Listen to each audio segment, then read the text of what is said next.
Mahalakshmi layout ವಿಧಾನಸಭಾ ಕ್ಷೇತ್ರದ JDS ಮುಖಂಡರು ಹಾಗೂ ಕ್ಷೇತ್ರದ ಅಧ್ಯಕ್ಷರಾದ ದಯಾನಂದ ಮೂರ್ತಿ ಮತ್ತು ಜೆಡಿಎಸ್ ಮುಖಂಡರಾದ ಶ್ರೀ ರಾಜಣ್ಣ ಹಾಗೂ ಜೆಡಿಎಸ್ ಮುಖಂಡರಾದ ವೀರೇಶ್ ಹಾಗೂ ಜೆಡಿಎಸ್ ಪಕ್ಷದ ವಕ್ತಾರ ದೇವರಾಜ್, ಜಿಬಿಯ ಆಕಾಂಕ್ಷಿ ಮುಖಂಡರಾದ ಶಿವಕುಮಾರ್ ಬಾಬಿ ಹಾಗೂ ಎಂ ಶ್ರೀನಿವಾಸ್ ಹಾಗೂ ಕ್ಷೇತ್ರದ ವಾರ್ಡ್ ಅಧ್ಯಕ್ಷರು ಹಾಗೂ ಮಹಿಳಾ ಮುಖಂಡರು ಮತ್ತು ಕ್ಷೇತ್ರದ ಜೆಡಿಎಸ್ ಅಪಾರ ಕಾರ್ಯಕರ್ತರ ಉಪಸ್ಥಿತಿಯಲ್ಲಿ ಕುರುಬ್ರಹಳ್ಳಿ ವೃತ್ತದಲ್ಲಿ ದೇವೇಗೌಡ ರವರ ಬೃಹತ್ ಕಟೌಟ್ ನಿಲ್ಲಿಸಿ ಕೇಕ್ ಕತ್ತರಿಸಿ ಸಾರ್ವಜನಿಕರಿಗೆ ಸಿಹಿ ವಿತರಿಸಿದರು.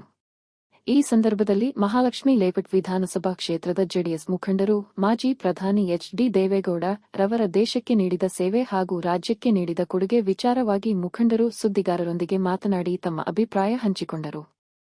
94ನೇ ಮಾಜಿ ಪ್ರಧಾನಿ ದೇವೇಗೌಡ ರವರ ಜನ್ಮದಿನದ ಪ್ರಯುಕ್ತ ಜೆಡಿಎಸ್ ಯುವ ಘಟಕ ವತಿಯಿಂದ ಸಾರ್ವಜನಿಕರಿಗೆ ನಗು ಉಪಹಾರ ವಿತರಿಸಿದರು.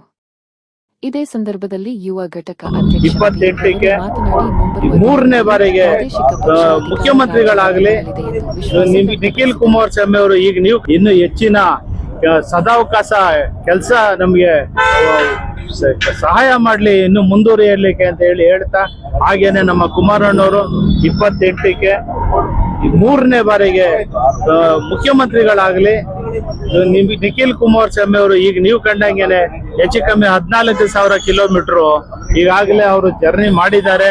ಜೆಡಿಎಸ್ ಪಕ್ಷನ ಸಂಘಟನೆ ಮಾಡ್ತಾ ಇದ್ದಾರೆ.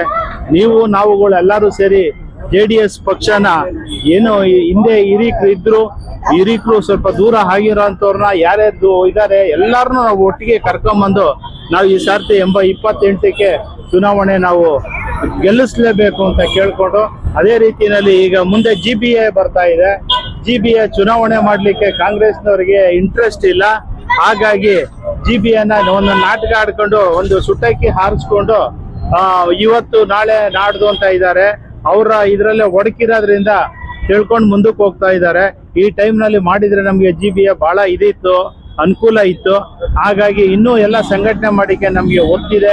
ಎಲ್ಲ ನಾವು ಕಾರ್ಯಕರ್ತರೆಲ್ಲ ಹಗಲು ರಾತ್ರಿ ದುಡ್ದು ನಾವು 24x7 ಆಗಿ ನಾವು ದುಡ್ದು JDS ಪಕ್ಷನ ಇನ್ನೂ ಹೆಚ್ಚಿನ ರೀತಿಯಲ್ಲಿ ಗೆಲ್ಲಿಕ್ಕೆ ಅವಕಾಶ ಮಾಡಿ ನಾವು ಕೊಡ್ಬೇಕು ಅಂತ ಕೇಳ್ಕೊಂಡು, ಸ್ವಾಮಿ ಭಗವಂತ ಎಲ್ಲಾರ್ಗೂ ನಮ್ಮ ತಾಯಿ ಚಾಮುಂಡೇಶ್ವರಿ ನಾಡಗ ದೇವಿ ಅಮ್ಮ ನಮ್ಮ ತಾಯಿ ಎಲ್ಲರಿಗೂ ಒಳ್ಳೇದು ಮಾಡ್ಲಿ ಅಂತ ಕೇಳ್ಕೊಂಡು, ಈ ಮತ್ತೊಮ್ಮೆ ನಮ್ಮ ಅಪ್ಪಾಜಿ ಅವರಿಗೆ ಆಯಸ್ಸು ಆರೋಗ್ಯ ಹೆಚ್ಚಿನ ರೀತಿಯಲ್ಲಿ ಕೊಡ್ಲಿ ಅಂತ ಕೇಳ್ಕೊಂಡು ನಾನು ನಮ್ಮ ಕ್ಷೇತ್ರದ ಪರವಾಗಿ ನಮ್ಮ ನಾಡಿನ ಪರವಾಗಿ ನಾನು ಕೇಳ್ಕೊಂತಾ ಇದ್ದೀನಿ. ತುಂಬಾ ಹೃದಯದಿಂದ ಕೇಳ್ಕೊತಾ ಇದ್ದೀನಿ.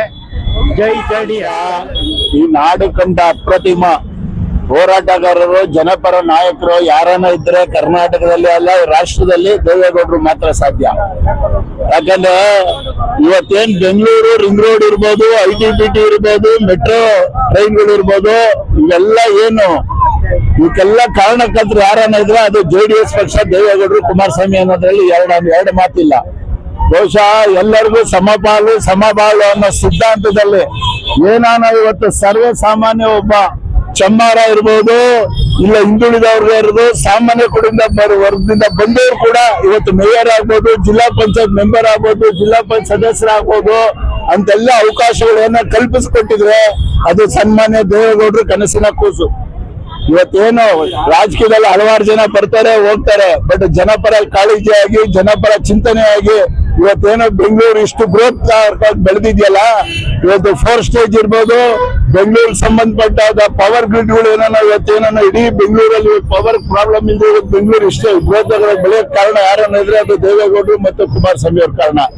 ಇಂತ ಅನೇಕ ಉದಾಹರಣೆಗೆ ನಿಮ್ಗೆಲ್ಲ ಗೊತ್ತಿದೆ, ವಿಕ್ಟೋರಿಯಾ ಹಾಸ್ಪಿಟಲ್ ಇರ್ಬೋದು, ಜಯದೇವ ಹಾಸ್ಪಿಟಲ್ ಇರ್ಬೋದು, ಬಡವ್ರ ಪರವಾಗಿ ಯಾರು ಆಸ್ಪತ್ರೆಗಳನ್ನ ರಿನಿವೇಶನ್ ಮಾಡಿ ಒಳ್ಳೊಳ್ಳೆ ಟೆಕ್ನಾಲಜಿ ಇರೋ ಇನ್ಸ್ಟ್ರೂಮೆಂಟ್ಗಳು ಬಡವರು ಸಾಮಾನ್ಯ ಜನಕ್ಕೆ ಆರೋಗ್ಯ ಇರ್ಬೋದು, ಶಿಕ್ಷಣ ಇರ್ಬೋದು, ಯಾವುದೇ ರೀತಿಯ ಕ್ರಾಂತಿಗಳನ್ನ ಯಾರನ್ನ ಮಾಡಿದ್ರೆ ಅದು ದೇವೇಗೌಡರು, ಕುಮಾರಸ್ವಾಮಿ ಮಾತ.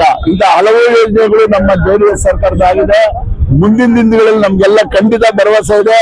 ನಮ್ಮ ಮಹಾಲಕ್ಷ್ಮಿ ಲೇಔಟ್ ನ ಅಧ್ಯಕ್ಷರು, 12 ವಾರ್ಡ್ನ ಅಧ್ಯಕ್ಷರುಗಳು, ಪದಾಧಿಕಾರಿಗಳು, ಮಹಿಳಾ ಮಣಿಗಳು, ಯುವ ಮುಖಂಡರು ಎಲ್ಲರೂ ಸೇರಿ ಮಹಾಲಕ್ಷ್ಮಿ ಲೇಔಟ್ ಅತಿ ಹೆಚ್ಚಿನ ಸೀಟು GBA ಮೂಲಕ ಗೆಲ್ಲದ ಮೂಲಕ ನಾವು ದೇವೇಗೌಡರು, ಕುಮಾರಸ್ವಾಮಿಗೆ ಕಾಣಿಕೆ ಕೊಡಲು ನಾವು ಶತಸಿದ್ಧರಾಗಿದ್ದೇವೆ.